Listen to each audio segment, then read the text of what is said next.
tarde, então, a todos, dando continuidade à nossa primeira jornada de Tecnologia da Informação do Hospital Ernesto Dornelles. Começando agora à tarde com um bloco de transformação digital, chamamos o nosso palestrante agora, Guto Nietzsche, que vai falar sobre a forma de existir como principal barreira para a inovação. Boa tarde, tudo bem, gente? Primeiramente, agradecer o convite.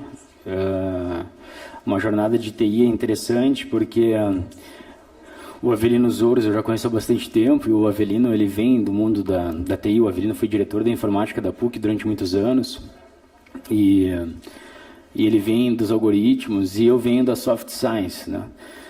Toda a minha jornada de formação, ela se deu na direção da educação e da filosofia, num primeiro momento, na filosofia da educação, e quando eu passei a estudar cultura digital no doutorado, que eu me dediquei mais tempo a entender alguns movimentos mais de comportamento humano dentro do universo da cultura digital.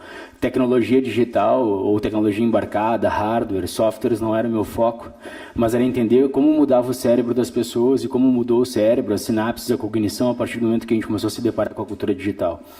E esse foi meu universo de estudos nas pesquisas, e é isso que eu venho estudando, e por isso que num dado momento, lá em 2014 para 2015, eu me aproximei do Google e passei a fazer parte de uma equipe que cuida de projetos educacionais e soluções em educação, e também a interlocução com o comportamento humano no universo, no ecossistema da educação, especialmente a educação superior, que é onde eu atuo.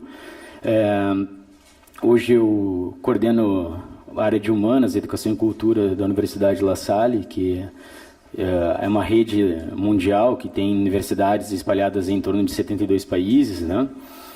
E num dado momento os laçalistas me oportunizaram ir para a Universidade Ramon Llull, que é uma universidade deles também, que fica em Barcelona, na Espanha, onde tem o Distrito 22 Arroba, que é um distrito de inovação, que inspirou inclusive o Jorge Aldia a fazer o Tecnopuc, né? Lá é o maior parque tecnológico daquela região da Europa. E lá eu comecei a sair um pouco do universo da educação, propriamente dito, porque até então eu vim estudando questões relacionadas à filosofia da educação. O meu coordenador, assim, o orientador do primeiro grupo de pesquisa que eu fazia parte era um francês chamado Edgar Morin, que é um autor da teoria da complexidade. Então eu venho dessa área da filosofia da educação, mas de repente eu começo a estudar cultura digital sob a ótica da complexidade. E aí que fez todo sentido também trabalhar com essa equipe do Google, esse projeto do Google. Então, eu sou o Guto Nietzsche, e hoje eu vou falar que a principal barreira para a inovação é a nossa forma de existir. E eu vou falar um pouco sobre o comportamento humano dentro desse universo, desse ecossistema que a gente poderia chamar de transformação digital. A transformação ela é muito mais tecnológica do que comportamental. A gente ainda tem um universo de comportamento extremamente reducionista, cartesiano, mais ou menos oriundo de 1650. Então, eu queria acabar com alguns dogmas assim do mundo da inovação. Eu tenho escutado muita gente. Primeiro que tem sempre uns palestrantes que vão dizer assim, não, porque agora a maior empresa de carros não tem um carro, Uber. Aí ele fala na sequência, porque a maior empresa de hospedagem do mundo não tem quartos, Airbnb, esse papo assim de workshops que está rolando por aí. E o fato é que todo mundo está falando a palavra disrupção, disruptivo. Cara, ser disruptivo hoje não precisa muito. A gente tem uma vida tão linear, tão reducionista, tão robótica, tão mecanicista, que qualquer coisa que saia um pouco da curva ou da reta é disruptivo. Então, quando se fala em inovação, dentro do Google, lá em São Paulo, ou em outros lugares, em outras empresas como 3M, Apple, né, e outras, a gente fica falando assim, dando risada, assim, porque, cara, o que é inovar? O que é inovação no universo de transformação digital? E num mundo de poucos que rompem com o que está posto, qualquer coisa pode se tornar disruptiva, sacaram? Então, quem trabalha com educação, que nem eu, a gente vê muitas escolas e universidades ainda extremamente cartesianas, reducionistas, então qualquer coisa é disruptivo. Por exemplo, quando vocês ouvem Udacity, Singularity, Nanodegrees, isso não é disruptivo. Isso já tem mais de 20 anos, na real, quase. Só que os formatos estão mudando, né? As propostas de nanodegrees, entre outras coisas.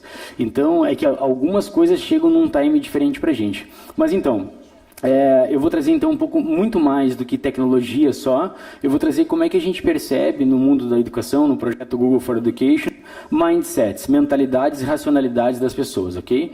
Porque é isso que move o mundo em tempo de transformação e de cultura digital. Como eu disse, pergunta para o Avelino, o WhatsApp não faz mal para ninguém, o WhatsApp não é infiel, o WhatsApp não marca encontro. Quem marca encontro é o usuário. O Facebook não é um problema, o Google não é um problema. Nós temos um problema que sempre foi o problema da humanidade, que é ela própria. Apesar de ser um Shuri, está falhando, hein? Apesar de ser um Shuri. Então, esse aqui é o chefe, o nosso líder, gestor do Google for Education no mundo, John Vovakits. Ele fica em Singapura, ele não fica no Vale do Silício, em Santa Clara, Mountain View, onde é o Googleplex. Toda a gestão dos projetos educacionais do Google vem de Singapura. Recentemente a gente teve experiências significativas. Essa é uma sala de aula na qual eu dou aula, que é um espaço Google, Experience Room. E aqui foi o lançamento de um LMS, uma plataforma que foi desenvolvida recentemente em parceria com o Google pela rede La Salle em âmbito mundial, a LEX, La Salle Learning Experience, para não precisar do Moodle e tampouco da Blackboard, e aí foi uma interface direta desenvolvida com a equipe do Google. Então, porque a gente acredita numa interface mais amigável, né? E portanto, foi desenvolvido o próprio LMS. Não sei se vocês conhecem, mas está aí. E está em desenvolvimento, né? Tudo é beta num tempo de cultura digital. A gente nunca tem uma versão final, né? Então, é importante a gente trazer isso, assim. Se a gente pensar do ponto de vista humano, eu sou a minha versão mais beta de mim mesmo hoje, porque eu acordei e eu estou me atualizando, eu estou vivendo, eu estou respirando. Então, essa é a ideia de vir a ser, né? Tá aí o meu e-mail para vocês. Eu não ponho e-mail no final, porque no final está todo mundo de saco cheio, né? Então, ninguém anota e-mail no final, está todo mundo indo para lanchar, almoçar, banheiro. Então, tá aí meu e-mail para contato. niche.teixeira@gmail.com. Eu também trabalho para o Sistema S, que eles têm um centro de tecnologias educacionais, e depois eu vou falar um pouco sobre essas experiências também desenvolvidas. O que essa imagem diz para vocês? Esqueçam o catolicismo escrito, a significação, o simbólico do Cristo ali, mas o que essa imagem diz para vocês? Podem falar, gente. Rio de Janeiro. Rio de Janeiro, caipirinha lá para fundo de quintal, mas o que mais? Além da vibe do samba, das férias, tem muito a ver com isso, mas tem uma palavra-chave, tem uma categoria-chave aí. Essa coisa dos braços abertos, o que diz para vocês? Eu estudo pessoas, certo? Receptivo, a ideia de acolhida, certo? Teu nome é? Cris, pode ir embora, obrigado. Já passou? Tá, então fica, Cris. Tu é colorada, Cris? Faz toda? Não, essa palavra acolhida, ela diz muito sobre o povo carioca. Não estou sendo totalitário e tão pouco reducionista, mas majoritária parte do povo do Rio de Janeiro está muito acostumado com o quê? Com o ir e vir, a despedida, a incerteza, a saudade, porque é uma cidade de turismo, onde pessoas chegam e vão embora a todo momento. Isso tem muito a ver antropologicamente com o mindset das pessoas, a abertura ao novo, a abertura à incerteza, certo? Então, essa imagem, ela diz muito. Quem já foi para o Rio de Janeiro aqui, levanta a mão, pode jogar na cara da sociedade. Certo? Ou seja, quem já foi para o Rio de Janeiro, dependendo da rota de voo que você faz, você já enxerga Corcovado, Cristo Redentor, já dá aquela vibe boa. Tu nunca usou um chapéu Panamá, tu já bota o chapéu Panamá, e aí tu já começa a entrar naquela vibe do Rio de Janeiro, certo? Porém, eu sou gaúcho, cara, mas quando tu desce em Porto Alegre, olha a diferença do mindset. Vamos lá? Vamos trabalhar com a ideia de inovação e negócios. É bem mais fácil fazer negócio em São Paulo e Rio de Janeiro do que aqui. Entendeu? Nossa cerveja, no export. Entendeu? A gente se acha foda. Tem uma cidade do interior, cidade na qual nasceu meu pai, inclusive, que é Rio Pardo, que até hoje tem canhões num bairro chamado Fortaleza, num forte virado pro Jacuí, porque aqui ninguém podia entrar, entendeu? E todo ano a gente comemora uma guerra que a gente perdeu. É muito a fuder. Não, tô brincando, a gente não perdeu, tô brincando. Tem gente que se ofende com isso, porque, né, tá. Mas assim, foda-se, né? Então assim, A verdade é que a gente tem aí uma questão de eu sou assim, você me conheceu assim, certo? A síndrome de Gabriela, aquela assim. Então, essa coisa para inovação, para transformação em tempo de cultura digital é muito ruim. Para as empresas, em termos de inovação, esses mindsets mais cartesianos, mais enrijecidos, mais engessados, oriundos de uma lógica da Idade Moderna, de 1650, eu vou falar um pouco de filosofia porque é meu chão também, cara, impede a mudança, impede a ressignificação, impede aquilo que você segue no Instagram, resiliência.com, ou seja, ninguém é resiliente e todos os dias posta no history, hoje a vida vai mudar nada, estou indo para o mesmo lugar, e eu vou provar para a gente aqui como a gente tem dificuldade de inovar no âmbito dos negócios e das empresas, não importa o teu core business, não importa o teu segmento, do jeito que a gente vive. A principal barreira para a inovação é a nossa forma de existir. Vamos lá? Vamos falar um pouquinho de, então, quem são os caras que estão por trás disso. Esse é o pensador com o qual eu dialogo bastante. Ele já está com seus 96 para 97 anos, nasceu em 1921, no mesmo tempo que nasceu um grande brasileiro chamado Paulo Freire, em 1921 também, Morin ainda vivo. Paulo Freire, se não me engano, faleceu em 97. Para quem não lembra quem é Paulo Freire, é o maior pensador do Brasil no sentido de reconhecimento internacional. Ninguém da área do direito, engenharias e outras áreas são tão reconhecidos quanto Paulo Freire em âmbito internacional. Paulo Freire era advogado, mas se tornou o principal pensador da educação no Brasil. Certo? E, inclusive, foi orientador do Mário Sérgio Cortella, que vocês veem bastante em palestras, vídeos no YouTube, etc. Ok? Ele era colorado, ele não falou, mas ele era. O Descartes, René Descartes, além de filósofo, ele era matemático. E ele criou, lá em 1637, mais ou menos, escreveu um livro chamado Discurso do Método. Alguém aqui já leu? Imbé, Garopaba, leu esse livro? Tomando uma caipirinha? Tribom, em latim, uma vibe legal. Imbé, para quem não conhece, é aquela praia do Parque do Tétano. Tem um parque de diversão ali, que tu pega tétano se tu for ali, na curva. E o que acontece é que esse livro conta a ideia da separabilidade, os axiomas da ciência. Um deles é a separabilidade, eu separo para melhor conhecer. O que lá depois, inclusive com Augusto Comte, isso se reforça?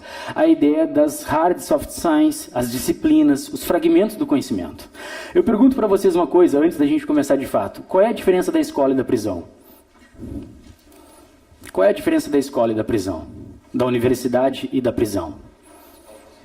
Oi? Mas é regime semiaberto, tem que voltar amanhã. E se chegar atrasado, pega um bilhete no SOI para poder entrar. Então, tem hora de pegar sol no pátio, intervalo, recreio. Tem o dia da visita, dia das mães. Tem o currículo está numa grade curricular, ele está preso. Tem o dia do desenho livre, porque nos outros é preso. Ou seja, a escola faz tudo para matar a nossa criatividade. Aí tu chega no mundo dos negócios e o cara diz, não, aqui na minha empresa é visão sistêmica. Pensamento holístico, mas tu trabalhou a escola inteira por disciplinas e fragmentos para um dia passar na URGS, certo? E se não deu na URGS, enfim. Ou seja, o que a gente tem? Uma racionalidade, toda ela de fragmentos, e aí a gente cria na década de 50, 60 e 70 uma discussão entre Morin, recentemente falecido Zygmunt Bauman, entre outros, Basarab e Nicolescu, a multi, a inter e a transdisciplinaridade, para religar os conhecimentos que a gente fragmentou. Certo? E olha que bacana, eu falei em interdisciplinaridade. Não é grêmio é estudantil no máximo, entendeu? Sacaram? Então, assim, eu vou falar um pouco como a gente existe, ok? Eu vim fazer uma palestra, não vim dar aula, e tampouco um workshop, e tampouco um pitch, e tampouco um TED. É uma palestra, então eu vou tentar usar uma linguagem para a gente entender exatamente o que a gente precisa entender sobre como a gente existe. Vamos falar um pouco? A gente sai do trabalho, o que a gente faz? Que horas vocês acordam? Rapidinho. Que horas?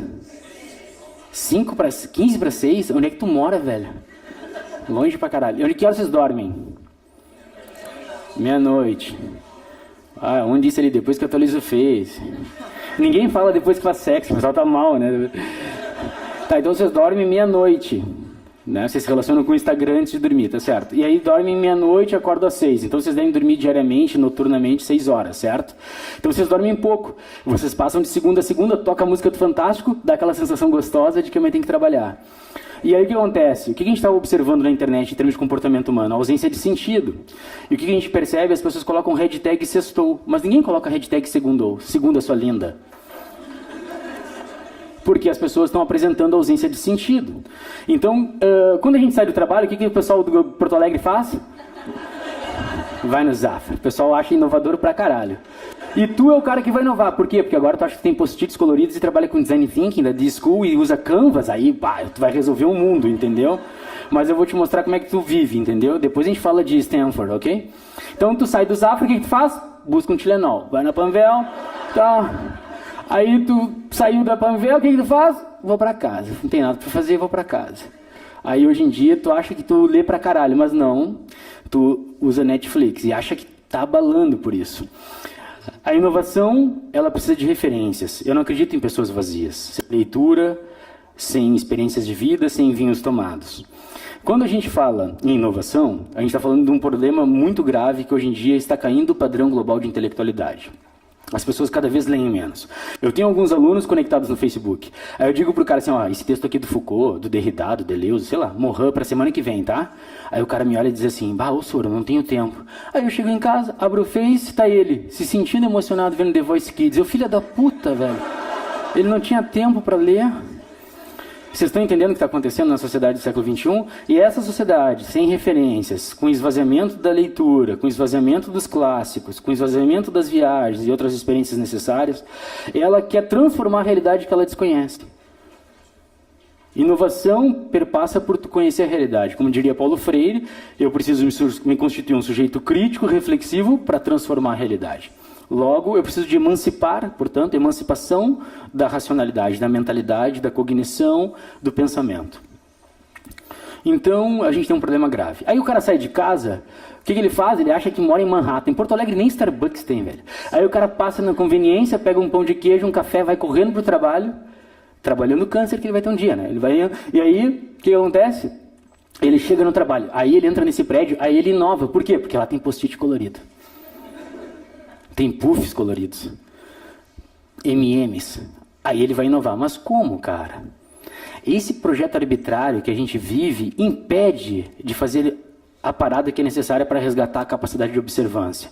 Leiam um dia, para quem não leu, Fyodor Dostoiévski, uma obra chamada Noites Brancas, aonde um jovem apaixonado resgata a sua capacidade de perceber os detalhes da vida.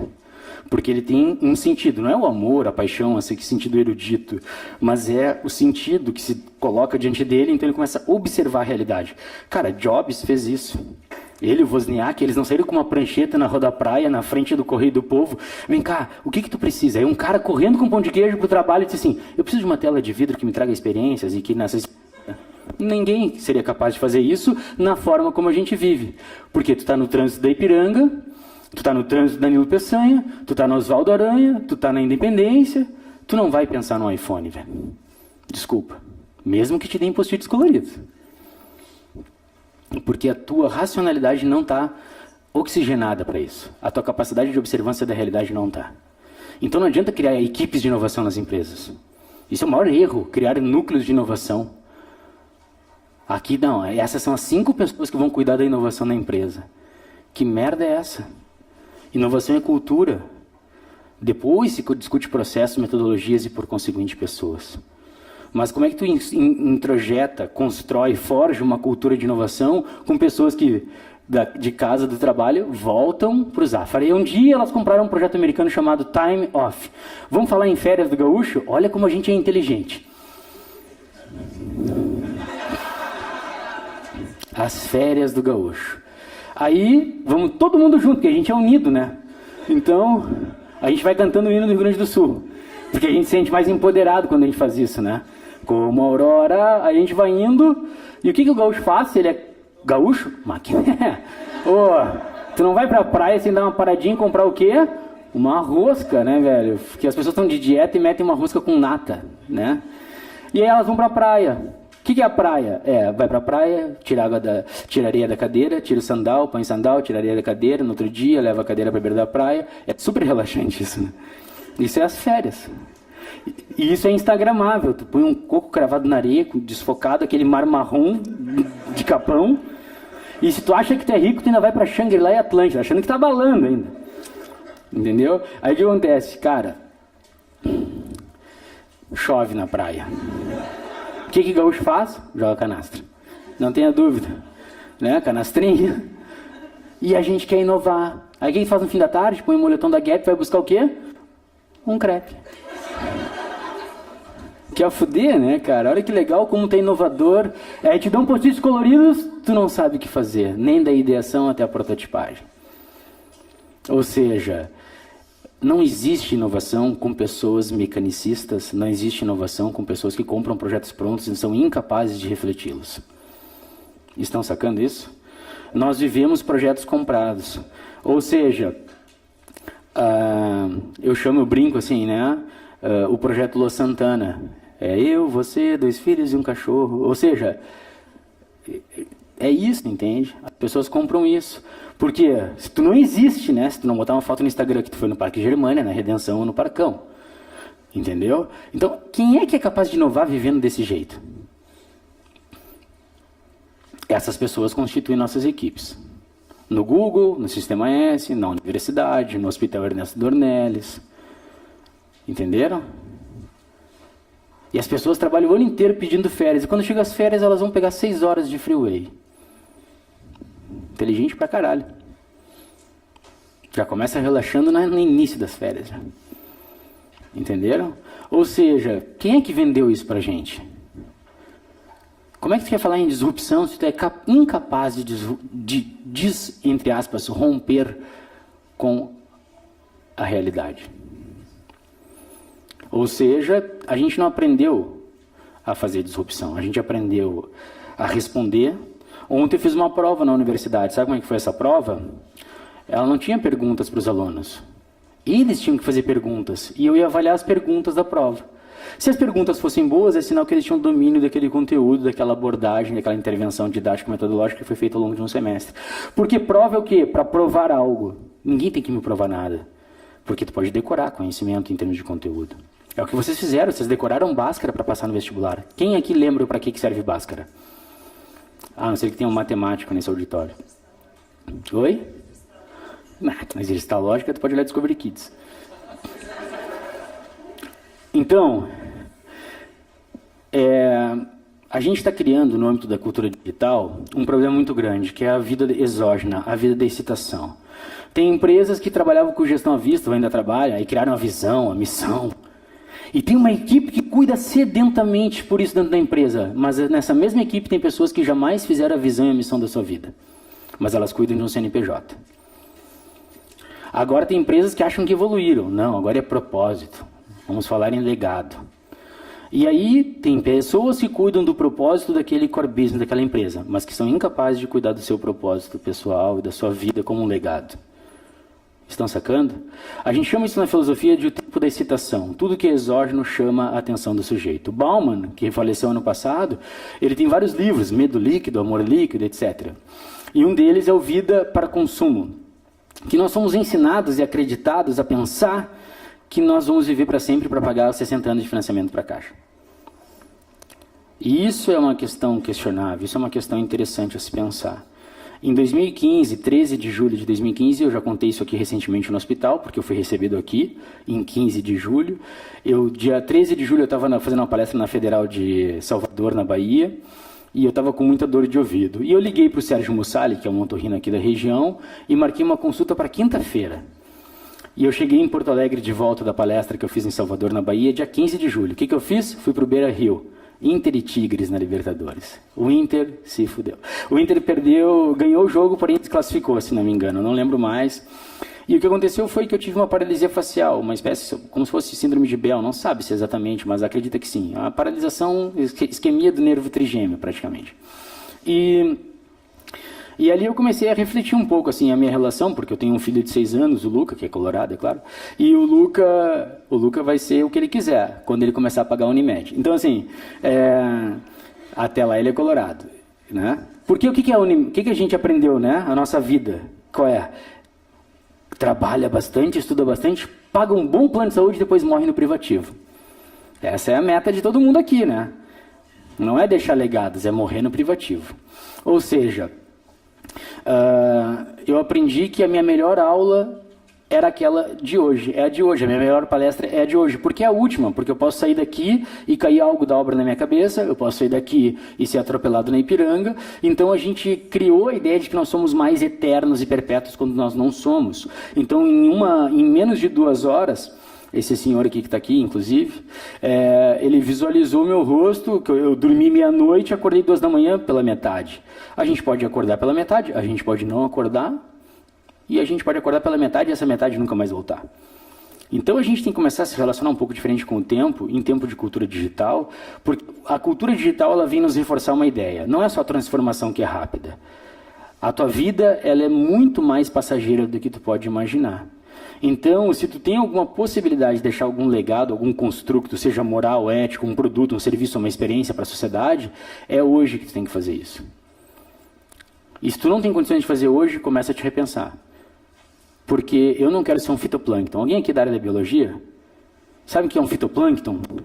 É um organismo que fica no oceano fazendo nada. E que as correntes levam para a esquerda ou para a direita quando querem. Tem vários colegas de trabalho assim. Se vocês olharem no hospital, se vocês olharem na universidade, o Walking Dead tem muita gente morta caminhando já. Não precisa olhar Netflix. Pessoas que não têm a mínima serventia, porque elas não se colocam com sentido na sociedade no século XXI. Certo? Então, quando a gente fala em cultura digital, a gente fala em transformação. Quanto tempo eu tenho? 34? 34 com 33, 34 com 31, 34 com 30... Eu estou perdendo tempo. Então, assim, quem é que teve essa máquina fotográfica que levanta a mão e revela a sua idade? Chama-se Love. Ela tinha 10 posições. Tu ficou com vontade de levantar a mão? Pode levantar. Fica tranquilo. Tá? É que tem uns caras mais velhos hoje que se acham jovens porque vão no Thomas. Que merda, né? Entendeu? Quando eu perguntar durante a palestra se tu vai no Thomas, na UDS, não levanta a mão. Não é motivo de orgulho. Tá? Ok? Então, essa máquina aqui, ela é uma representação da década de 90. Isso, olha, gente, isso não é nem 80. Isso é década de 90. Olha como o tempo está passando rápido. Aí eu quero fazer uma pergunta para vocês. Quem teve esse celular aqui? Teve muita gente que achou que abalou no Iguatemi. Abalou a coluna, né? Porque... Olha só que merda. Ou seja, o que é esse telefone aqui? Ele era um celular. E para que ele servia? Para telefonar. Que bosta, um telefone que só telefona. Tu imagina hoje isso? Gente, esse telefone tu deixava ele 8 horas carregando para usar durante meia hora, porque a bateria acabava em meia hora. Então, e o que ele tinha? Nada, ele não tinha nem o jogo da cobrinha. Ou seja, vamos falar em Canvas, Business Model Canvas, então vamos falar em Business Model Ontology, que é a metodologia anterior ao Canvas pelo próprio Alexander criada. Ou seja, os caras queriam mexer na essência do negócio. O que a Apple fez quando criou um iPhone? O que a Samsung também correu muito e desenvolveu um hardware tão potente ou melhor que o iPhone, só que o iPhone é uma marca, é uma identidade. Tanto que as pessoas, sem ganhar um centavo, criaram um bus door atrás dos seus carros, né? Ou seja, todo mundo compra um iPhone, bota a maçãzinha mordida no seu carro. Demonstração em relação de poder, aquisição, poder social. Não é só o poder de uma marca do ponto de vista de tecnologia que tu leva contigo. Mas, olha só, o que os caras criaram, tanto a Samsung quanto a Apple? Eles criaram uma central de experiências baseadas em 2 conceitos, amigabilidade e usabilidade. Smartphones, telefonia inteligente, sistemas de telefones inteligentes por meio de um aparelho que te entrega uma forma de inteligência. Qual é a inteligência que eles querem entregar para o século XXI? Diante da vida assoberbada, corrida, que nossas carreiras levam, né? Esse projeto comprado, esse American Dream, que tu tem que ter uma carreira, tu tem que ter um coach para fazer life coach contigo. Ou seja, tudo isso que vocês ficam comprando e outras pessoas compram, o que acontece?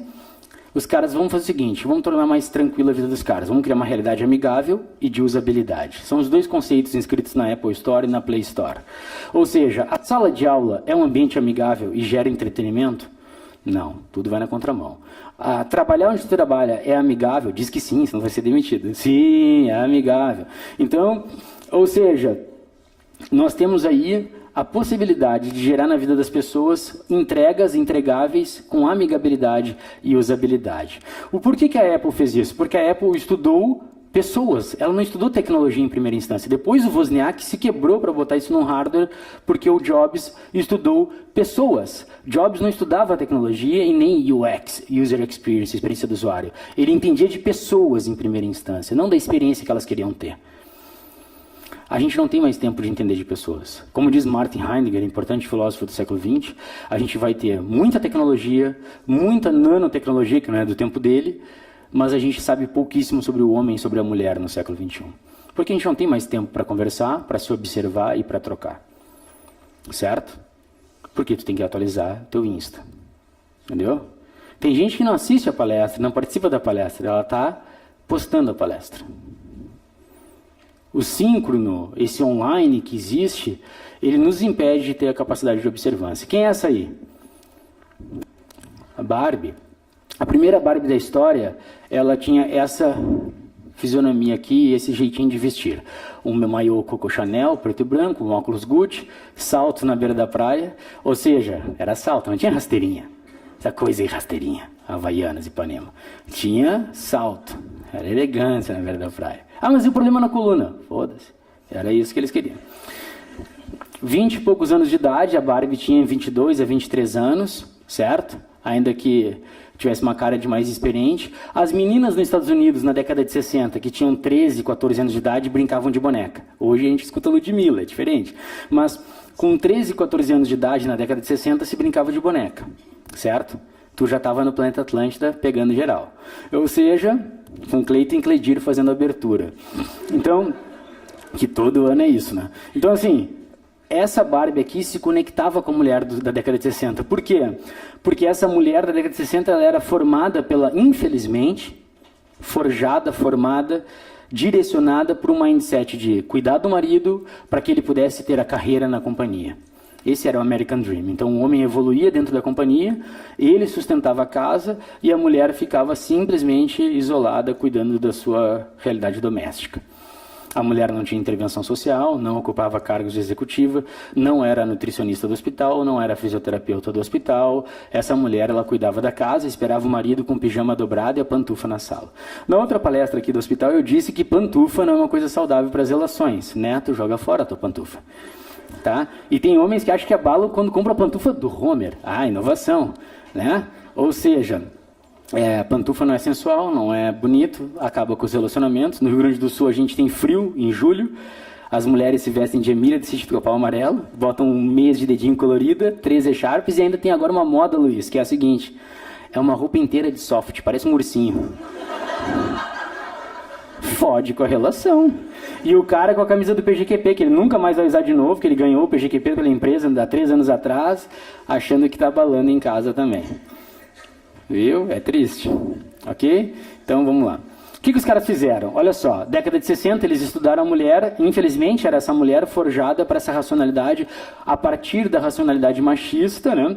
Então eles vendiam para essas mulheres tranquilamente muitas Barbies. Com o passar de 30 anos, eles entenderam que eram várias mulheres no mercado, várias mulheres trabalhando no mercado, como executivas, mulheres fisioterapeutas, fonoaudiólogas, advogadas, engenheiras, mulheres ocupando diferentes cargos, mulheres que de forma consciente optavam por destinar a sua vida a uma vida mais doméstica por opção e por escolha, ainda algumas mulheres alienadas, acreditando que o machismo deve ser o grande pilar da sociedade, recatadas e do lar, tem gente famosa que fala isso, inclusive. Ou seja, o que acontece aqui é que os caras mudaram o seu contato. O que eles tinham desde a década de 60 e que a gente não tem na vida pessoal da gente? P&D. Pesquisa e desenvolvimento. As empresas têm P&D para vender serviços, produtos e experiências. Mas cadê o teu P&D? Sobre ti mesmo e sobre os outros. Cadê a tua capacidade de observar a realidade e encaixar o teu mindset, a tua inteligência na sociedade do século XXI e mudar a história da humanidade? Ou se a gente escreveu hoje um livro da história da humanidade, o teu capítulo fica vazio, porque tu e nada é a mesma coisa. Vocês estão sacando isso? Olha só o que os caras fizeram, inclusive. Até então, havia todo um projeto elitista de sociedade de branqueamento. Não tinham bonecas negras. Eu achei fantástica a campanha internacional que meninas negras fizeram. Elas pegaram cartazes e disseram, eu não me vejo, eu não compro. Porque só tinham Barbies loiras e de olhos claros, que vão na Padre Chagas. Ou seja, qual é? Ah, não tem porque ter cotas no Brasil, não tem dívida histórica. Tem dívida histórica. Há 100 anos atrás, alguns avós de vocês tinham pessoas negras embaixo das suas casas para que eles pudessem tomar café. Então, cara, pesado, né? E a gente quer falar em mundo disruptivo. 3M, Google, Apple, post-its coloridos, design thinking. A gente tem muitos problemas de comportamento humano e social, pessoas extremamente reducionistas e lineares em pleno século XXI. Então não me vem com esse papo de Stanford, velho. Olha o jeito que a gente vive, olha o jeito que a gente se trata, olha o jeito que a gente se relaciona. Vocês estão entendendo? Eu adoro esse silêncio auditório, cara, é muito bom. O que aconteceu em 1992? Olha como uma invenção recente, um advento recente. Ah, eu nasci. Tá, tudo bem, além desse grande... Tem gente que se acha importante e fala assim, eu nasci, né? Além da Olimpíada de Barcelona, o processo de impeachment do Collor estava começando a estourar. O que acontece em 92 para 93? O advento da internet, velho. A internet era discada. Fazia quem, barulhinho, lembra? UOL, Pop, Terra. Tu usava o chat do Terra e mentia a tua idade. O Luiz tinha 12 anos e botava Luiz 18 para ver se arranjava alguém mais velho. Ou seja, eu conectava a internet. A minha mãe ia lá, ligava para minha avó e desconectava a internet. Lembra? Tirava o telefone do gancho e desconectava a internet. Tu estava ali no auge do papo no Mirk, no ICQ. O neto conheceu pessoas importantes, né? Tá no MSN. Foi, não foi? MSN. E ela não dava bola pra ele, o que ele fazia? Chamava atenção. Lembra que tinha um botão que tremia a tela da pessoa? Ela cagava pra ele. Ou seja, amigabilidade e usabilidade. Esses são os conceitos que emergem a partir do momento que a internet começa a se constituir no universo. E esse ecossistema que a gente pode chamar de interculturalidade. Porque antes, gente, olha só, eu trabalho com Edgar Morin, um filósofo francês. Antes da década de 90, para eu poder acessar algumas obras da Sorbonne, a Universidade de Paris, a Universidade Francesa, eu tinha que ir até lá. O que uma pessoa na década de 80 tinha que fazer para ir para a Europa? Vender o apartamento. Por quê? Pegar um avião da Varig era muito caro, velho. Tinha gente que ia de longo para o aeroporto, porque era um evento voar, era o Glamour Girl. Tu ia para o aeroporto de longo. As pessoas, era muito impossível tu acessar determinados instrumentos de cultura, como algumas bibliografias, artigos, entre outras coisas, da década de 80 para trás. Tem algum mestre, algum doutor aqui no auditório também? Tem? Alguém com mestrado ou doutorado? Que fez o seu mestrado ou doutorado na década de 60, 50 ou 70? Provavelmente quem fez doutorado na década de 50 e 60 fez na Europa. Quando tem professores, os catedráticos, aquelas professores mais velhos dentro da universidade, cronologicamente falando, normalmente seus doutorados são em Sorbonne, Frankfurt, Cambridge, Estados Unidos, em alguma faculdade de Columbia, Nova York. Por quê? Não tinha programa de doutorado no Brasil quase. Sacaram? Então, para acessar a cultura, o que acontece? Cara, a democratização da cultura, do ponto de vista de acesso, ela começa a acontecer a partir da década de 90 com essa abertura da internet. Isso alterou o quê? Comportamento humano, interculturalidade, a gente começou a se comportar de um jeito diferente. Sacaram? Ou seja, o que eu quero dizer com isso? Que a invenção da internet é um evento tão recente que, como disse o Avelino hoje pela manhã, quando eu provoquei ele com aquela pergunta para quem estava aqui, é um evento tão recente que ainda a gente está, como diz Foucault, aprendendo a viver nesse contexto recente, recém-inventado por nós. Ou seja, a gente ainda não se descobriu na cultura digital. Essa forma de existir instagramável, stories, todo mundo espetacularizando suas vidas, é uma forma muito recente de existir. O problema da segurança, que foi tratado de manhã, reside na pessoa. Ah, não, a gente cria muitos algoritmos e mecanismos de segurança, de bloqueio, de blindagem. Velho, mas tu pega e vai lá e posta tua foto de biquíni em pé no history. Tu espetaculariza teu momento, teu corpo, a tua alma, dependendo do biquíni. Ou seja, e tu está preocupado com determinadas informações que podem vazar. Nós somos os principais hospedeiros e parasitas da internet. Nós produzimos lixo e nós produzimos informação. E nós quebramos o sigilo. Porque a gente ainda está aprendendo culturalmente a viver nesse universo que a priori não tem um limite, porque o limite ele é invisível. Antes, tu não tinha saco, mas tu sempre teve acesso ao telefone das pessoas. Eu dou meu telefone em todas as palestras. Aí tem gente que fala assim, ai, mas tu vai dar o teu telefone? Que coisa mais pessoal. Gente, pessoal, aquela foto que tu postou em Capão, né? O telefone tinha acesso, só que tu não tinha saco. Sabe por quê? Porque não tinha uma ferramenta de busca. Era uma lista telefônica desse tamanho, com páginas amarelas e brancas. Tu já tinha acesso ao endereço das pessoas. Tinha o telefone e o endereço das pessoas. Era muito mais perigoso. Só que como não tinha uma lupa no canto que tu digitava e fazia a busca, tu não tinha saco para folhear. A gente sempre teve acesso à vida privada. Só que hoje, de uma forma muito mais veloz, fluida. Hoje alguns já devem ter buscado o meu nome, saber se eu sou colorado ou não, se eu estou no Instagram ou não, se eu estou no Face. Ali tu já descobre rapidinho quem eu sou. Quem eu sou? Sim, não é quem eu sou na internet. Eu discordo do Ave, ou eu chamo ele de Ave porque existe uma relação pessoal. O Avelino, ele falou no mundo real. Não, cara, mundo real inclui online e offline. Pode falar em mundo online, digital, virtual, se tu quiser chamar, e mundo offline, físico. Mas os dois são reais, os dois são eu. O que tu posta é tu. A gente tem que desconstruir essa ideia de que não é real quando está na internet. Pelo contrário, são apenas narrativas e discursos registrados numa nuvem, numa web, mas que é a tua representatividade, é a tua identidade. Tem uma representação identitária do sujeito ali. Ali é o Guto falando. Então o que eu posto, sou eu também. Então nessa ideia de transformação digital, a gente tem que entender que nós temos o nosso avatar agora. Quem viu o filme Avatar? Um clássico do cinema que transformou o cinema. Nós temos o nosso avatar, velho. A questão é como é que tu cuida dele ou não, e se tu vai acabar casado ou não depois. Certo? Ali, tá feliz, né? Tá no Tinder, né? Pela tua cara, tu tá no Tinder.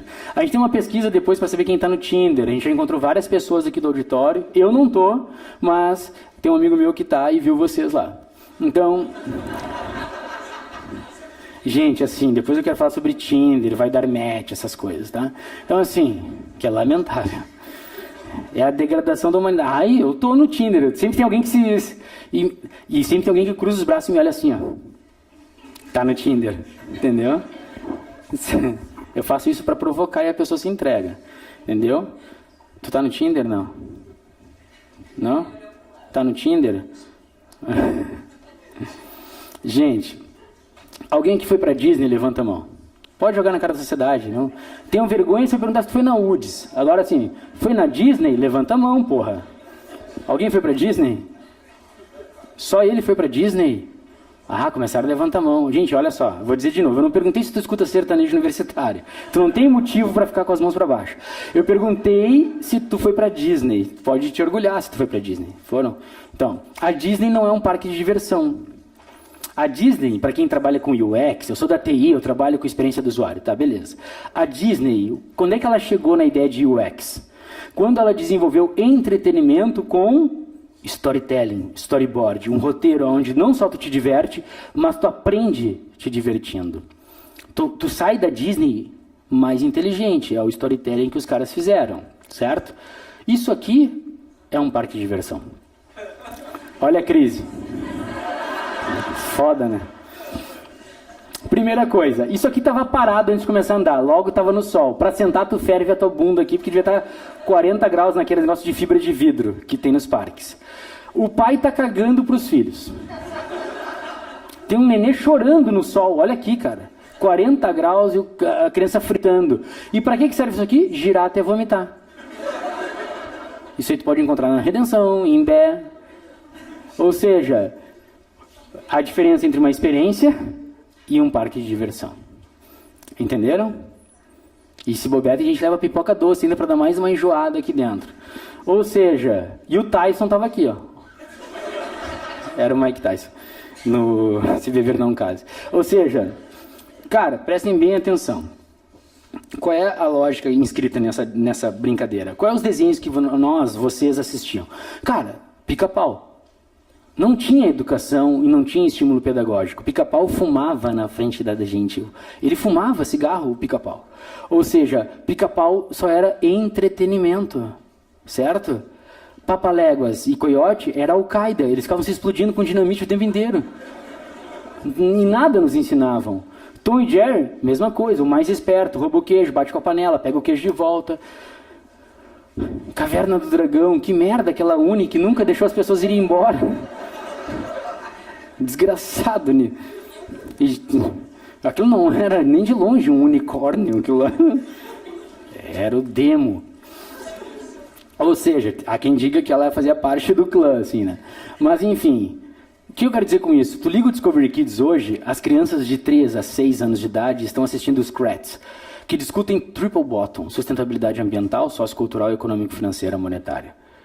Ou seja, conceitos altamente contemporâneos de sustentabilidade. E eles parecem mini-adultos conversando contigo hoje. O Luca tem 6 anos, ele não precisa estudar com Wolverine na escola do Xavier, ele não é um mutante. No entanto, quando tu conversa com crianças, ele, os coleguinhas dele, caralho, velho, tu fica pensando, nossa, tem uma entidade nele. Por quê? Porque eles são extremamente estimulados. Ele tem a mesma plasticidade cerebral que eu, do ponto de vista cognitivo. As sinapses dele, as conexões, são um pouco mais aceleradas. Mas do ponto de vista cognitivo, ele tem a mesma plasticidade cerebral que nós. Só que com 6 anos, eu ficava babando feijão, enquanto ele assiste Triple Bottom. Sustentabilidade. Entenderam? Porque os estímulos eram outros. Certo? Então hoje, o que tem a ver com transformação digital? Os consumidores, seja do segmento hospitalar, seja do segmento que for, os consumidores de vocês já nascem na ideia de UX, de experiência do usuário. Eles não querem só mais uma cama limpa, uma maca limpa no hospital. Eles não querem mais só o chão brilhando. Isso é commodity, velho. Um hospital limpo, pelo amor de Deus. O que eles querem? Viver uma experiência no hospital, ainda que esteja morrendo. É sério. Tem um hospital em Tel Aviv, eu já contei isso aqui, que é muito legal. Os caras têm um auditório, assim, uma sala maior que essa, toda ela branca, clean, o piso, a parede, tudo branco com telas touch, assim, ó. E o que tem ali? É perto do espaço de onco do lado do hospital, onde tem registros das famílias que perderam pessoas lá ou que se curaram e elas deixam mensagem. É um espaço de acolhida, de troca, de compartilhamento de experiências diante da dor, do câncer, etc. Quanto que teve de payback esse espaço? Nada, é legado. A pessoa que passou por esse hospital só se sentiu mais acolhida por essa experiência que teve diante da dor, ou da cura, ou da morte. Ou seja, a gente só pensa em payback, payback, payback. Então não fala que a tua empresa tem propósito. Ela continua tendo missão e visão. Entenderam? A gente precisa reformular em tempo de cultura digital as nossas lógicas de mercado. Se tu quer falar em economia criativa, redes colaborativas, coworking, co-learning, me dá post-its coloridos da 3M, vamos botá-los na parede, Metaplan, Canvas, Design Thinking, toma vergonha na cara e começa a pensar de fato nos outros. Entenderam? Porque é isso que as grandes corporações que falam em legado estão fazendo. Ou seja, no mundo de mudança, e eu vou esgotar meu tempo antes, eu acho, tá? Esses 10 minutos eu queria receber aqueles 100 reais que ficou... Por que na minha palestra não tinha 100 reais aqui? Tinha várias palestras com 100 reais aqui. Eu sou mais caro que todos eles. Não tô brincando, a Avelina é muito cara, apesar de gremista. E o que acontece? A gente precisa pensar que uma das grandes formas de entender o que a gente veio fazer aqui nesse mundo, em tempo de cultura digital que a gente vive, inclusive, é seguir um pouco a lógica de Mário Quintana. Quem aqui conhece Mário Quintana? Gente, porra, tudo bem que vocês não foram pra Disney, né? Mas... Sério, as pessoas comeram o quê no almoço? Morfina. O hospital tem morfina liberada, assim, né? Eu nunca tomei morfina, um dia eu quero tomar morfina, tá? Hashtag enfermeiras, nutris aí, que eu conheço... Um dia consigam para mim. Eu não quero estar doente para isso. Eu quero tomar legalzão, assim. Isso é crime, não? Não, né? Então tá, então vou tomar 20 Tilenol, então. Que eu tenho acesso na farmácia. Então prestem atenção. E vou acabar com meu fígado. Tem gente que acaba com o fígado no Thomas. Por que eu não posso no Panvel? Então, prestem bem atenção. O Mário Quintana... ele tem uma grande perspectiva, tinha uma grande perspectiva sobre legado. Olha só a sacada do cara. Mário Quintana, antes de falecer, ele já estava no seu leito de morte, ele já disse assim, para as pessoas que estavam já começando a conversar com ele sobre a sua vida póstuma. Aí ele disse assim, escreve lá na minha lápide, na pedrinha do cemitério, eu não estou aqui. O que estava dizendo Mário Quintana? Tu quer me encontrar? Não vai lá em Finados botar flores no cemitério. Tu quer me tornar eterno em ti? Tu quer me tornar perpétuo dentro de ti? Leia meu poema. Continue a ler minha poesia, porque foi lá que eu me eternizei. O Mário Quintana tinha a arte da escrita. Ou seja, ele dizia que a forma dele de deixar legados era por meio das suas palavras escritas. A pergunta é, cada um aqui tem um segmento diferente, aqui nem todos são poetas, nem todos são médicos, engenheiros, caras de TI, mulheres de TI, cada um aqui tem um core business talvez diferente, um segmento diferente, uma área de atuação diferente. Qual é o teu legado? Para que não precise ser escrito na tua lápide todo o teu currículo Lattes. Porque quando eu morrer, foda-se ter doutorado, eu nem lembro que eu sou doutor. A CAPES, quando eu morrer, não vai mandar uma coroa de flores, nem o CNPq. Aqui jaz um homem que escreveu 300 artigos e tal. Na universidade que eu trabalho, no Google, lá, for Education, e no Sistema S, assim como quem trabalha aqui no hospital, o que tu vai ser? Nada mais que um comunicado de falecimento. Comunicamos o falecimento do professor Augusto nessa semana e tal. Vão ter pessoas felizes e outras tristes. O que acontece? Não é por aí, não é pelo currículo Lattes, pelo teu currículo Vitae, que tu deixa legados. Aliás, parem de contar e refletir só o currículo Vitae de vocês. Falem mais do currículo Mortis. Fala do que deu errado ao longo da vida. Fala dos foras que tu tomou, Luiz, no Planeta Atlântida de 1994. Ou seja, se deparem mais com a vida de vocês e para que vocês possam se repensar e, portanto, serem catalisadores de inovação. Olha só, a gente fala muito dentro das empresas em processos e metodologias que levam à cultura da inovação. É impossível levar a cultura da inovação sem que as pessoas se constituam catalisadores de inovação. Como é que uma pessoa é catalisadora de inovação? Quando ela é criativa, inventiva e proativa, proponente, propositiva. Ou seja, quando ela se coloca diante da realidade. Vocês devem ter colegas, assim, gente feia, tem muita no mundo, faz parte gente feia. Agora, cara feia não. Fazer cara feia para os outros, ser mal-humorado, amargo, chato. Gente, quem tem conta bancária, levanta a mão. Tá, tudo bem que vocês não foram para Disney. Eu não vou pedir dinheiro, não vou pedir dízimo. Quem que tem conta bancária? Então você já tem problemas. Já tem preocupações, já tem gestão para ser feita, gestão de risco o tempo inteiro. Ou seja, vai ter gente chata trabalhando, vai ter gente que emperra. Sempre tem um idiota numa reunião que diz, não sei se vai dar certo, porque... Sai da sala, vai pegar um café, vai fazer rádio de corredor, talvez seja bom nisso. Te coloca no desafio e aceita e roda o PDCA, vê se vai dar certo. Não deu certo? Pede desculpa. Eu digo para os meus coordenadores de graduação que trabalham na minha equipe, os professores, cara, tenta, velho. Bate na minha porta um dia lá na universidade e diz assim, desculpa, tentei fazer um troço muito diferente. O problema são os professores que jamais entram na tua sala para dizer que tentaram alguma coisa diferente. Ou seja, inovação depende de desafio. Depende de autodesafiar-se diante do cotidiano das coisas que estão, do status quo das coisas. Criatividade e inventividade.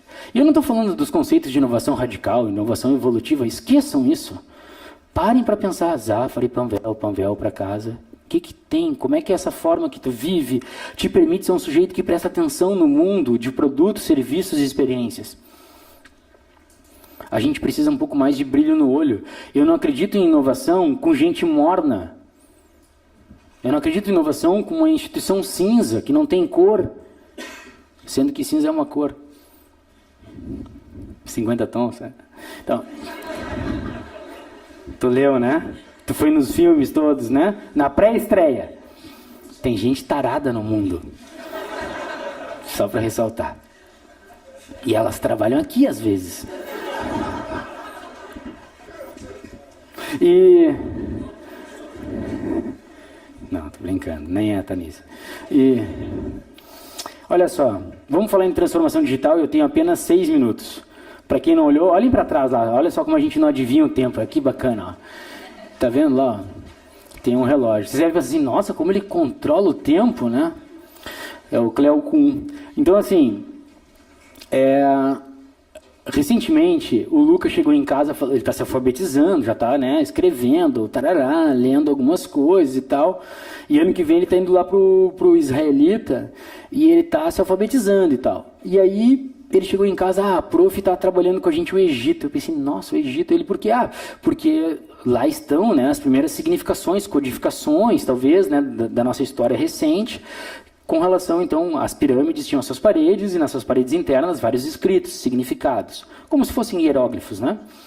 O alfabeto egípcio. E aí a professora criou essa experiência para ele. Só que o que ela fez? Construiu a pirâmide com papel pardo. O que adora a professora de educação infantil? Cola quente, TNT, papel pardo e EVA. O que acontece? O que ela fez? Fez uma pirâmide de papel pardo com os caras. Cara, nem toda criança pode fazer uma viagem internacional. Concordam com isso? As que podem, dificilmente o pai faz a primeira viagem da vida dela, o Egito. Né? Tem gente estranha no mundo, mas não tanto. E o Egito é um baita destino, mas normalmente não é o primeiro roteiro de uma criança com 5 anos de idade. Concordam? Primeiro o quê? Imbé. Então, que aí tu aprende a te relacionar com as pessoas. Então, o que a gente estava mostrando? Assim, ele, em casa, eu trabalho muito com tecnologias, né, aplicadas à educação também, e eu falei para ele, cara, e ele estava estudando o corpo humano e o alfabeto, tudo a ver. E aí, o que a gente fez? A gente foi aprender a ler por meio do corpo humano e também usando alguns outros recursos. Então, realidade aumentada, isso é uma coisa que vocês já viram, vocês já sabem que existe, né? E uma criança de 6 anos não vai ficar só no 2D, só no plano. Um coração não é plano, um coração não é achatado. Né? Ou seja, nós temos aí então já a realidade aumentada, AR. E aí está aí o Luca. O Luca levou o óculos virtual 360 para os coleguinhas, velho, para entrar nas pirâmides do Egito. Então eles viajaram para o Egito de graça. Porque isso está na Play Store e está na Apple Store disponível. Mas por que isso não é uma realidade? Vamos falar em transformação digital.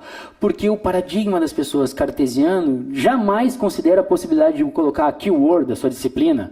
Eu sou lá da educação, epistemologia da educação. Coloque epistemologia da educação na Play Store e digita VR 360 no final. Digita AR de realidade aumentada. Vai pesquisar na tua área de conhecimento quais são as tecnologias. Vocês digitam no Google Cauã Raymond Suado e não vão digitar isso. Eu digito já, velho. Você sabe, né, que cachê, isso não existe, né? Vocês sabem disso, né? Fica tudo lá, não adianta tu deletar localmente. Então eu sei que tu já digitou Rodrigo Hilbert. Porque quem é que digita Rodrigo Hilbert? Quem? É uma mulher que jamais será saciada. Por quê? Porque ela não se conforta com o churrasco. O cara tem que fazer uma churrasqueira. Ah, filho? Não, tem que ser gêmeos. Ô meu, o Rodrigo, eu tô com ele na cabeça, desculpa. O Rodrigo Hilbert, o Rodrigo Hilbert, ele é muito foda. Ele aumentou a régua da nossa... É impossível ser fodástico hoje. Ele tem um trator para pegar um limão, para fazer uma caipirinha no programa dele. Ele é casado com a Fernanda Lima. E ela apresenta um programa chamado Amor e Sexo. Esse cara é muito feliz. Até eu faria yoga que nem ele quando acordava. O cara é muito foda. Aí ele vai lá, pá, gêmeos. Entendeu? Ele não é assim, tipo, comum como todos nós. E aí o que acontece? Tá aí o Luca levando 360 para os colegas dele. E aí, realidade aumentada. Olha como ele conquistou ela. Olha só o jeito, cara. Certo que ele saiu com a dela dessa aula. Por quê? Porque ele é a inovação. Ele é o pioneiro na sala de aula, entendeu? Ou seja, olha aí, ó. Aqui, ó. Ah, se fosse a Padre Chagas, hein? Cidade Baixa. Isso já funcionava. Eu vou começar a levar óculos virtual para Padre Chagas. Não, tô brincando. Então, o que acontece? É que, cara, aqui a gente tem o contexto da realidade aumentada, só como um exemplo lúdico da transformação digital. Esse cara vai consumir Strategic Advisor da Interactions, deve estar aí, o pessoal da... Tá? Não? O pessoal que usa o SA aqui, se usa SA também? cara, esse cara vai ter uma experiência com SA. Eu espero que a interface para ele seja um pouco diferente já. Eu espero que a interface do Ernesto Dornelles como hospital como um todo, entre aspas, interface, seja diferente, porque esses usuários vão exigir coisas totalmente distintas, porque eles nascem no cerne, no centro da cultura da experiência do usuário, do UX. Com isso, gente, olha só, tá todo mundo encantado, estou muito orgulhoso, o pai está orgulhoso de ti. Ou seja, o que acontece? A gente precisa, para entender cultura digital, a gente precisa entender o resgate do sentido. O principal problema que nós temos hoje não é de metodologia nem de processos. Eu criei lá na universidade, fui proponente do projeto do PMI, né, do gerenciamento de projetos, o curso vinculado ao PMI. Então a gente tem muitas inteligências, metodologias, processos desenvolvidos, não nos falta. E só para lembrar, quem produz metodologias são humanos, homens, mulheres, que não são perfeitos, do latim feitos por completo. Então todas as pesquisas que a gente produz têm lacunas, todos os métodos da mesma forma, processos e tecnologias também. Só que não nos faltam. O que nos falta hoje, do ponto de vista do comportamento humano, é justamente isso. É um reposicionar-se, um ressignificar-se diante do hoje. A gente ainda está vivendo em 2018 com cabeça da década de 60 e 70. Certo? E para finalizar, que meu tempo está esgotando, 14 segundos, eu vou deixar de novo aquilo que eu sempre deixo no final das palestras, que é um trecho, um excerto da obra O Banquete de Platão. Aonde Fedro, um dos caras que estava presente lá na obra, lá nesse momento do banquete, que era uma discussão sobre o amor, o teatro, a poesia, Fedro ele vai bater na questão do amor. E ele diz assim: o amor é o mais velho dos deuses e um dos mais fortes, é o princípio que transforma em grandes heróis os jovens comuns, pois o enamorado, aquele que ama, envergonha-se de fazer papel de covarde diante de sua amada. Ele vai dizer assim: dai-me um exército de enamorados e poderei conquistar o mundo. O que ele quer dizer com isso? Ele está discutindo o amor? Não. Ele está discutindo o sentido da vida, porque os primeiros soldados gregos que eram encaminhados para a guerra, normalmente eram pais e tinham família. Então eles tinham uma potência de agir muito mais maximizada, crescida. Por quê? Porque os caras queriam voltar. Então eles se tornavam super soldados porque eles tinham uma superação a ser feita e, portanto, eles queriam voltar. O que Fedro está falando? Quando as pessoas têm um sentido na vida, a sua potência de agir cresce.